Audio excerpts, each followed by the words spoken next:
नमस्ते दोस्तों, राखी की रसोई में आप सभी का हार्दिक स्वागत है। आज मैं आपके संग रामनवमी स्पेशल केसर पेड़ा और इलायची पेड़े की रेसिपी शेयर कर रही हूँ। मेरी एक फ्रेंड ने मुझे ऑर्डर दिया था, मैं मना नहीं कर पाई, हालांकि मेरे पैर में बहुत तकलीफ थी। तो आज मैंने मावा जो है वो घर पर नहीं बनाया है, बाहर के मावे से ही मैंने आज ये पेड़े बनाए हैं।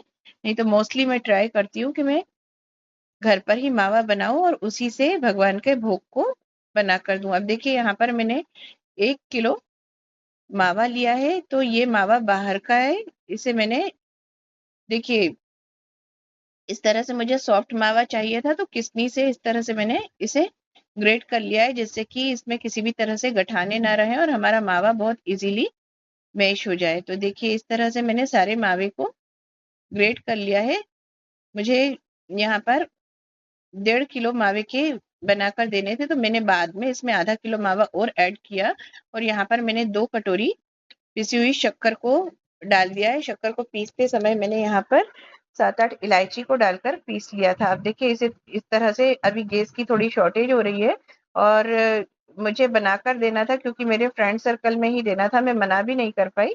तो यहाँ पर मैंने थोड़ी देर के लिए इसे शक्कर को मिक्स कर कर रख दिया था, जिससे कि शक्कर जो है ये इसमें अच्छे से मेल्ट हो जाए और मावा हमारा सॉफ्ट हो जाए। तो हमें एक्स्ट्रा इसे मावे को अलग पकाना और फिर शक्कर डालकर अलग पकाने की प्रॉब्लम नहीं होगी। तो देखिए, यहाँ पर इसे इस तरह से मैंने मिक्स करते हुए मीडियम फ्लेम पर अच्छे से फेंट लिया है। अब यहाँ पर जब इस कंसिस्टेंसी में आ जाए, जब शक्कर बिल्कुल मेल्ट हो जाए, तो यहाँ पर मैंने मावे में 2 चम्मच घी को डाला है, जिससे कि हमारे जो पेड़े हैं वो काफी सॉफ्ट बने और उसमें एक अच्छा सा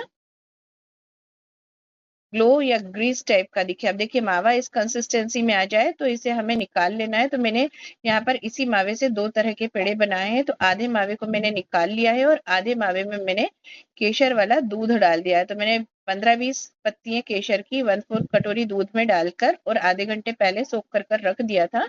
अब इसे हम इस तरह से मिक्स कर लेंगे और मीडियम फ्लेम पर इसे हम 3 से 4 मिनट तक और पका लेंगे, जिससे कि दूध जो है वो अच्छे से पक जाए और हमारा जो मावा है उसमें किसी भी तरह से नमी ना बचे। तो इसे मैंने इस तरह से पूरा अच्छे से 3-4 मिनट के लिए और पका लिया था। देखिए, इस कंसिस्टेंसी में जब हमारा मावा आ जाए, केसर वाला भी, तो हमें इसे भी निकाल कर और ठंडा होने के लिए रख देना। अब जब तक केसर वाला मावा ठंडा हो रहा है, तब तक ये इलायची वाला मावा मेरा ठंडा हो चुका था। तो मेरे यहाँ पर इसे इस तरह से हाथों से डो के फॉर्म में थोड़ा सा मेश कर लिया है, जिससे कि हमारे जो पेड़े हैं वो काफी सुपर सॉफ्ट बनकर तैयार होते हैं, बहुत ही टेस्टी बनकर तैयार होते हैं। अब देखिए, यहाँ पर इस तरह से मैंने इसे 3 पार्ट में डिवाइड कर दिया है और उसके बाद मैंने 2 लोई, बड़ी लोई बनाई, उसकी भी मैंने 2 छोटी लोई बना ली है। अब इस तरह से हमें इसे बना लेना है। और इसके बाद मैंने यहाँ पर, उन्होंने मुझे एक साइज डिसाइड करके बताया था कि बहुत छोटे छोटे साइज में, जिससे कि किसी को भी बुरा ना लगे, आधा तोड़कर किसी को दिया जा रहा है या 1/4 तोड़कर दिया जा रहा है, तो भक्तों में प्रसाद बांटने के टाइम पे इस तरह से एक एक पेड़ा उठाकर छोटा छोटा दे दें तो अच्छा लगेगा। और बच्चों के लिए भी बनाने के लिए, तो बच्चे आजकल मीठा खाना कम पसंद करते हैं, तो उन्होंने थोड़ा छोटा पीस बनवाए थे।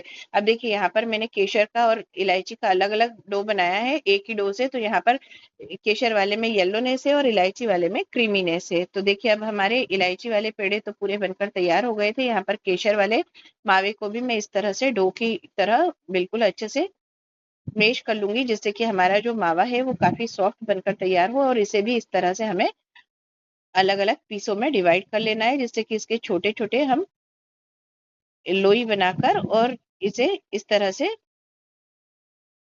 छोटे छोटे पीस को रोल कर कर और यहाँ पर इस चम्मच से एक फिक्स नाप के हिसाब से और पेड़े बना सके। तो देखिए, हमारे केसर पेड़ा और इलायची पेड़ा बनकर तैयार है। अगर आपको मेरी रेसिपी पसंद आए तो प्लीज मेरी चैनल राखी की रसोई को लाइक, शेयर और सब्सक्राइब कीजिए और बेल आइकॉन को दबाइए, जिससे आपको नोटिफिकेशन मिलते रहे। और अगर फेसबुक पर देख रहे हैं तो मेरे फेसबुक के पेज को फॉलो कीजिए और इंस्टाग्राम पर देख रहे हैं तो वहां पर भी मेरे पेज को फॉलो कीजिए। एक बार बनाइए, खाइए, इंजॉय कीजिए और भगवान को इस तरह से बनाकर प्रसन्न कीजिए। धन्यवाद। हैप्पी रामनवमी।